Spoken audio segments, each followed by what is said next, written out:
Graph টুল খুবই গুরুত্বপূর্ণ একটি টুল। যারা ইনফোগ্রাফিক্সের কাজ করেন বা ইনফরমেশন গ্রাফিক্সের কাজ করেন তাদের সবসময় দরকার, বিশেষ করে বিজনেসের চার্ট এবং বিভিন্ন ধরনের গ্রাফ। অনেকে হয়তো আপনারা যখন স্কুল লাইফে পড়াশোনা করেছেন তখন আপনাদের গ্রাফের উপরে একটি ছোট মার্ক এবং পরীক্ষা ছিল, যেটি আমরা অনেক সময় গ্রাফ খাতা ইউজ করেছি। এটি সেরকম একটি গ্রাফ খাতা, সিম্পল টুল কিন্তু অনেক অ্যাডভান্স, যেমন ক্লম গ্রাফ টুল। আপনি এখান থেকে জাস্ট একটি এরিয়া সিলেক্ট করবেন এবং এরিয়াটি চলে আসবে একটি চার্টের মতো, এবং চার্টটি কিছুটা ডাইনামিক। ডাইনামিক বলতে এখানে 1 থেকে শুরু করে আপনি বিভিন্ন ভ্যালু দেখতে পাচ্ছেন, এবং এখানে 1 প্রথম ভ্যালুটি আমাদের 1, এবং আপনি ট্যাব প্রেস করবেন এখানে জাস্ট 5, এবং ট্যাব প্রেস করবেন এখানে 10, এবং আপনি যতই এখানে টাইপ করবেন এখানে একটি ভ্যালু পাবেন। তো কেন এই ভ্যালু? এবারে এখানে 2, এখানে 20, এখানে 40, ওকে। এবং আপনি এখানে জাস্ট চেক বক্সের টিক চিহ্ন দেন। এখানে খেয়াল করুন 1, এবং 1 যেখানে ছিল, এবং এখানে 5, এখানে 10, এখানে 2, 20, 40। তো এখানে আমাদের যে গ্রাফগুলো তৈরি হয়েছে, এখানে প্রথমে আমাদের 1, এবং তারপরে আমাদের রয়েছে 5, খেয়াল করুন এখানে 5, তারপরে ঘরে রয়েছে আমাদের 10, তারপরে ঘরে আমাদের রয়েছে এখানে আমাদের 2, বিশেষ করে 2 অনেকটা ছোট, তারপরে রয়েছে আমাদের 20, তারপর রয়েছে আমাদের 40। তো আপনি আপনার ভ্যালু যত বাড়াবেন, বিশেষ করে এখানে ক্লিক করলেন, ক্লিক করার পর আপনি এখানে ভ্যালু দিলেন যে 50, এবং ট্যাব এখানে দিলেন 20, এবং ট্যাব এখানে দিলেন আপনার 100। এইবার আপনি চেক বক্সে টিক চিহ্ন দেন। এইবার কিন্তু আমার এরিয়া 100 পর্যন্ত ইনক্রিজ হয়েছে, তবে এখানে আমাদের ভ্যালু চেঞ্জ হয়েছে। যেমন 50, এখানে 50 নেই, 60 পর্যন্ত, এখানে আমাদের 20 দুটি ভ্যালু রয়েছে, এবং এখানে 100%। জাস্ট একটি আপনি চার্ট তৈরি করলেন।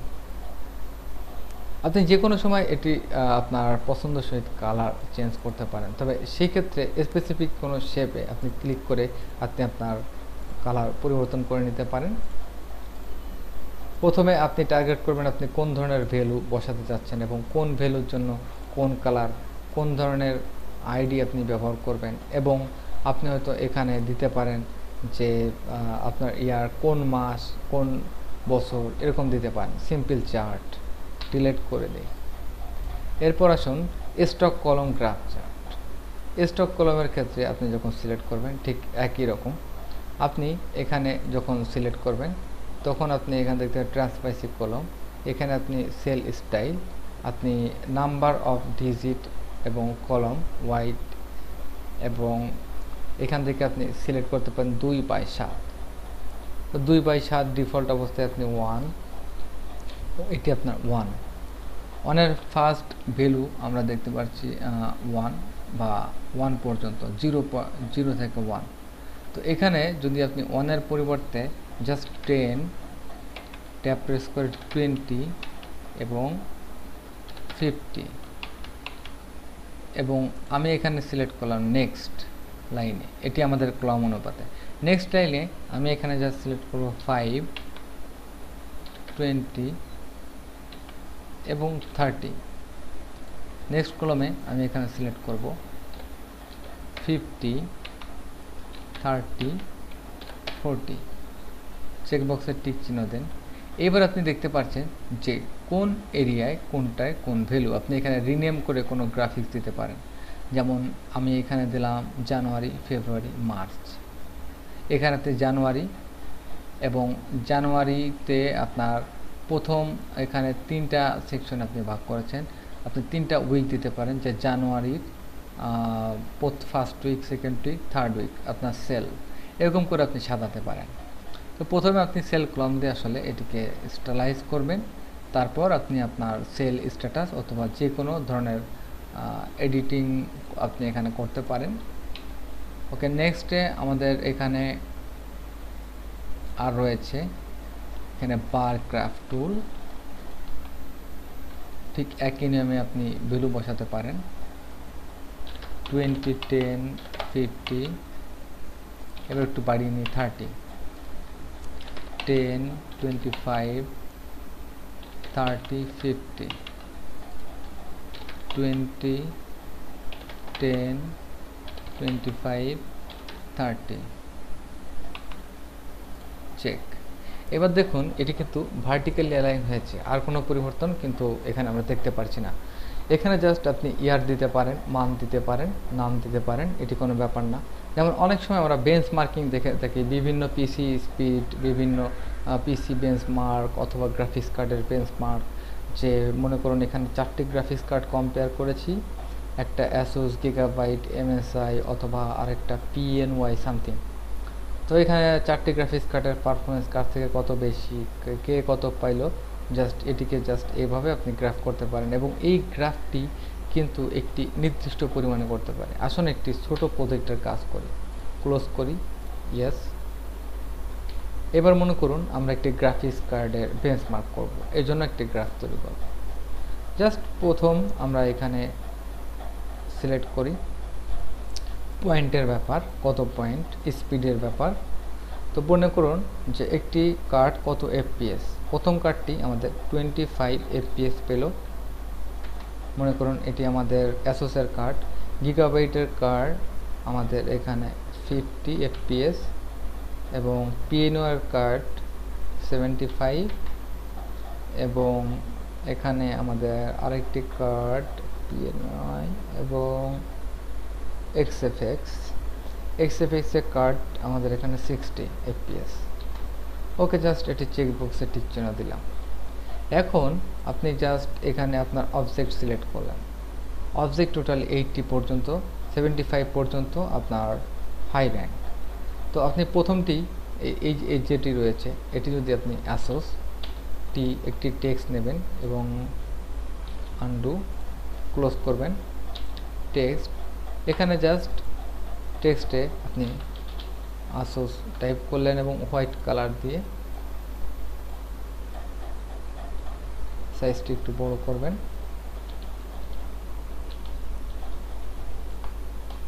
ওকে,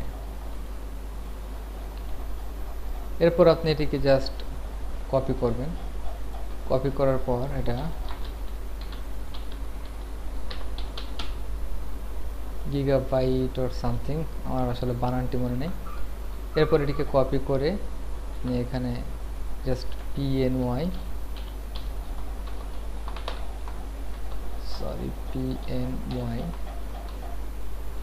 এবং এখানে দিলেন আপনার এক্সএফএক্স।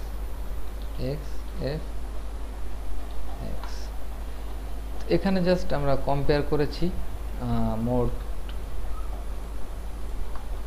আমাদের এখানে 4টি কার্ড। আমরা এটিকে লেফট অ্যালাইন করব, উইন্ডো এখান থেকে অ্যালাইন, এবং এখান থেকে জাস্ট লেফট অ্যালাইন। এবার আসুন এখান থেকে একটু কালারগুলোকে জাস্ট ডাইরেক্ট সিলেকশন টুলের মাধ্যমে চেঞ্জ করতে পারেন। স্পেশালি কোনো একটি কালার একটু চেঞ্জ করে দিই।